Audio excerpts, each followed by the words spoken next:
Yud Shevat Tovshin Chof. I was a month before my 20th birthday. Young bacher, and the Rebbe had sent me to Montreal. I was there for 4 years, Yud Ches, Yud Tes, Chof, Chof Aleph. And we were allowed to come in after being fahed in Nigla and Chassidus, which had to be signed on a paper and given into the Rebbe when you got there. Yud Shevat was a time of tremendous hisalos, a tremendous uplifting time. It was known as the Yortzeit, the Frierdiker Rebbe, but more so the ascension of the Rebbe. Now, because it was the 10th year, there was a tremendous spirit of anticipation for all of us.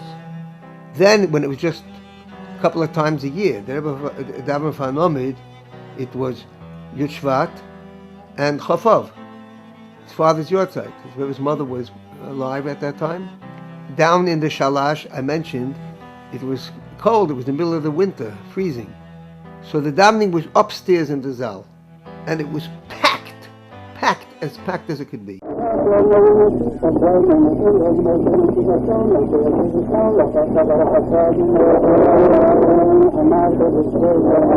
It was heaven. It was mamish me'en olam haba, to be with the Rebbe's minyan in the davening. At the Farbrengen, to me it felt like this thousands. There probably were hundreds, maybe 1,000. It was, it was full. The hall was full. I was like what you would call bleachers. There weren't bleachers. I was just standing on a bench on the Rebbe's left side, hearing these sichos. There was no women's shul, but the women were like in the back, and prominently in the front was a chair, and there was the Rebbe Tzimchana, the Rebbe's mother.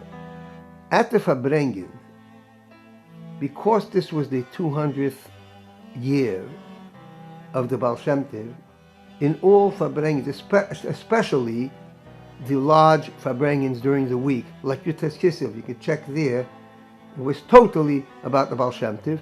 Similarly, Yud Shevat, even though it was about the Frierdiker Rebbe, but it was all based on the teachings of the Baal Shem Tov.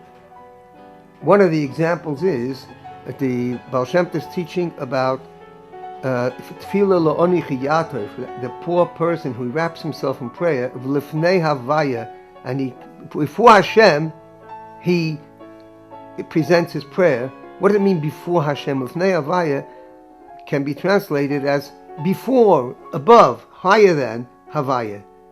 Nothing's higher than God, but Havaya, the name of Hashem, is the name. That's a revelation. And Atzmus is even higher.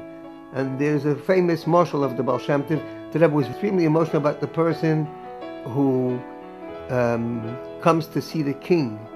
And the more educated they are, the more they get sidetracked. Und das ist dort, was ist die Meile von vielen Millionen, als was besser will. Lifnei Havaya Yishpat Sichei, ist Mevater und ist Mechel, die alle gute Sachen, was seinen Bejemes gut. Nur nie dosen noch der Atmes Hamelech, wird beim Melech ein Sach, also kommen sein der Yishpat Sichei, Farem allein. Und bei Zemen das Merer Olo, Ado soll sein, die Gole soll sich nicht aufhalten bei den Jonim Schelifnite, in der Sache bei Non. The whole Farbrengen was about this connection between the highest and the lowest.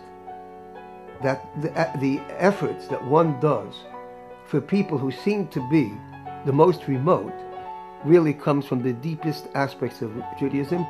I began to learn Tanya in Tovshin Tes Vav in Camp Aguda. Then I went to a few Farbrengens in Tovshin Tes Zayin, and I was learning Tanya every week in Torah Vadas. So it came a day like Yud Shevat, and especially with the 10th year, I felt tremendously grateful to Hashem for bringing me to the people and to the Rebbe who saw what it's all about.